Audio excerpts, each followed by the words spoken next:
राम राम दोस्तों। अभी शादी का समय चल रहा है। आज मैं आप सभी के सामने एक गीत प्रस्तुत कर रही हूँ। गीत का नाम है जोग।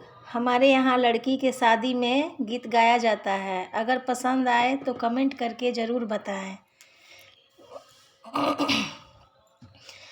आधा आंगनवा चंदा उगेला अंजोरिया, अरे उगेला अंजोरिया हो।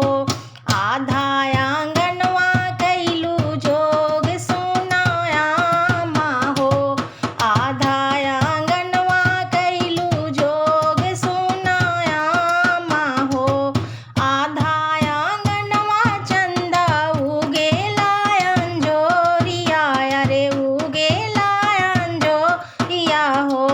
आधा आंगनवा कैलू जोग सुनाया माँ हो। आधा आंगनवा कैलू जोग सुनाया माँ हो।